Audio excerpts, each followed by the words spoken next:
Hey, what's going on, everybody? Nick Hurst back with you here on Your Country K96, and we have a very special guest with us here on the phone line. It's T.G. Sheppard. He's going to be performing this weekend at Old Keystone High School in LaGrange. The LaGrange Firefighters Association is putting this on, but it's great to have you here, T.G. Sheppard, and thank you for joining us. Well, Nick, thank you. It's an exciting week. We do concerts every week, but when you get a chance to do a special concert like this weekend there in LaGrange for the Firefighters Association, it just kind of really makes it more exciting for me and the guys and coming in and doing the show. We're, matter of fact, doing 2 shows that day, and we just hope that everyone will come out and support what we're doing. Yes, it's going to be a lot of fun for sure, and you've had quite the career, I must say. 20 number one hits, over 20 number one hits. It started with Devil in the Bottle, and take us back to that. That was your first number one hit, and that was, I believe, your first single. Is that right? It was. I got lucky the first time out of the box. I went in the studio and recorded a song, and I don't know, I was very blessed to have it go number one within a few weeks, and then the second one went number one, and then I just never looked back. It kept going and going, and I always felt that if I could have 1 or 2 number one records and work just a few years, that would be great. But I never dreamed that it would turn into 21 number one records and still be working after all these years on the road each week. Our schedule is just slammed. Yeah, and I was just about to ask you that. Do you still enjoy doing this? Obviously, still keeping this going after 30-plus years. I do enjoy the shows. The shows are really and truly the most fun part of my life, is feeling that instant gratification, that instant applause, and the people let you know instantly if they like what you're doing at that moment. But the toughest part, of course, is getting there, the traveling, the bus rides, the flights on planes. And so the traveling is always tough for me, but the shows themselves is why I go through everything else to walk up on the stage and do a show. And for those that are going to be able to go to this show, how much do you still kind of just get appreciated for all those number one hits back in the day? Well, it still amazes me after all these years. Our crowds now seem to be getting larger and younger, and I look out and I see people singing along with the songs, and I'm going, some of these songs were before they were born.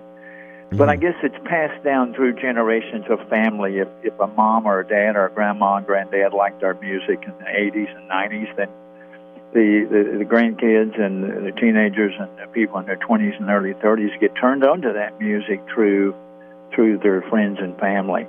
And it's great to still be able to look out and have people recognize the songs and sing along with you and enjoy themselves. Yes, and is there any kind of memories that stick out to you just from doing this all these years?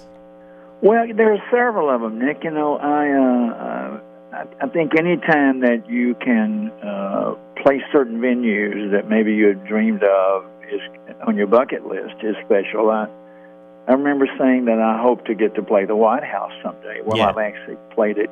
I played it twice now for 2 different presidents, and that's always exciting. And then, of course, anytime you're doing national television, which we've done all of them, that's kind of a thing on your bucket list. But, no, I think playing the White House or playing for very special individuals for special functions or charity events, being involved with the Children's Miracle Network is very important to me, and also being involved with Child Help USA and raising money to improve the quality of people for children and for the kids at St. Jude and Alzheimer's Association.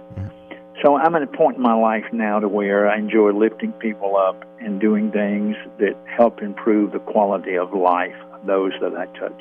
Yes. And I wanted to talk about your latest release here. This is called Legendary Friends and Country Duets. Tell our listeners a little bit about this pretty awesome project.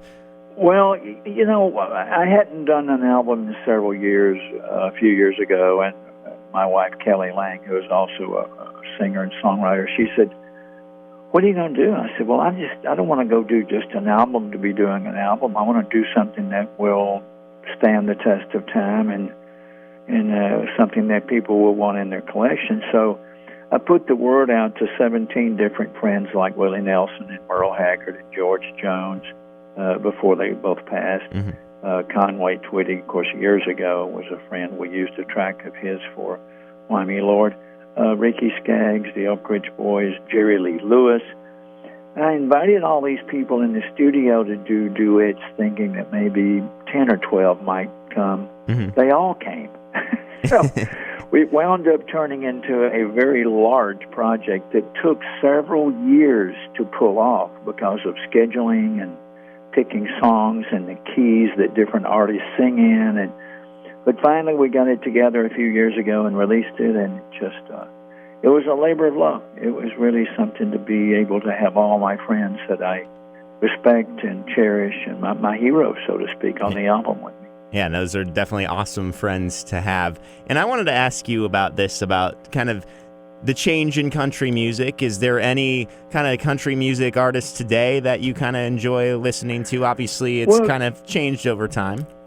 There are several. I love Lady Antebellum. I love what Blake Shelton's doing. Blake is a dear friend for many, many years before he ever took off, and I still love a lot of I love a lot of what Brad Paisley does. He's very comical in a lot of his stuff. He has some great records, and but no, I really like Dierks Bentley, what Dierks is doing now.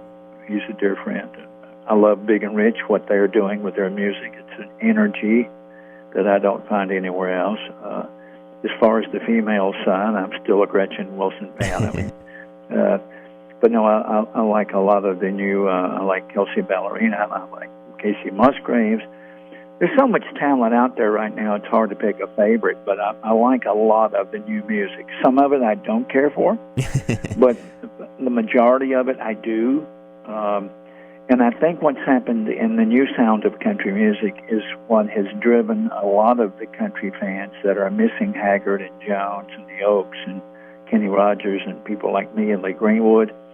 It's driven them back to our music of the 80s and 90s, and that's why a lot of our crowds are getting big again, and our concert schedule is getting slammed, and the audience is getting younger. So I think people are still thirsting for that 80s and 90s, and I'm glad to see that resurgence.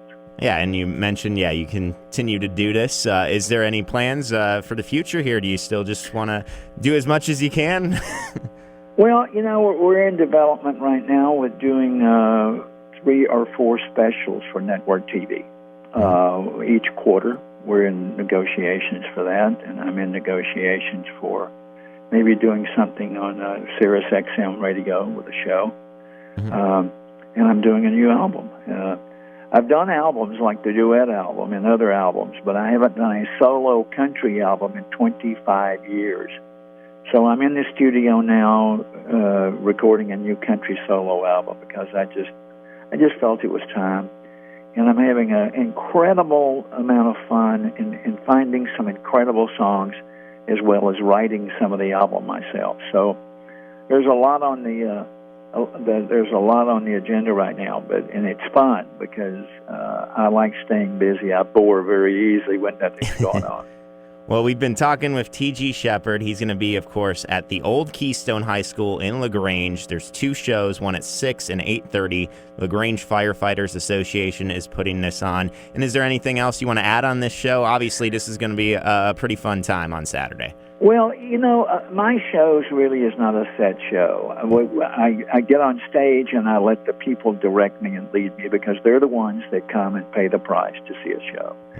And I think they should be in control of what they want in a concert. So I kind of go with the flow. There's no telling what I may break into. I mean, I may break off into a Beach Boys song if somebody's a Beach Boys fan or a Don Henley fan. So it's just, I do shows really and truly for the people, but I like to have fun in my shows also.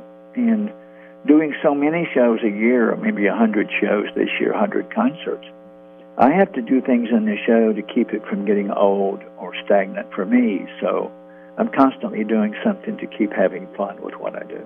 So if people come to the shows this weekend, they're just going to see a guy on stage just having probably as much or more fun than they are sitting in the audience.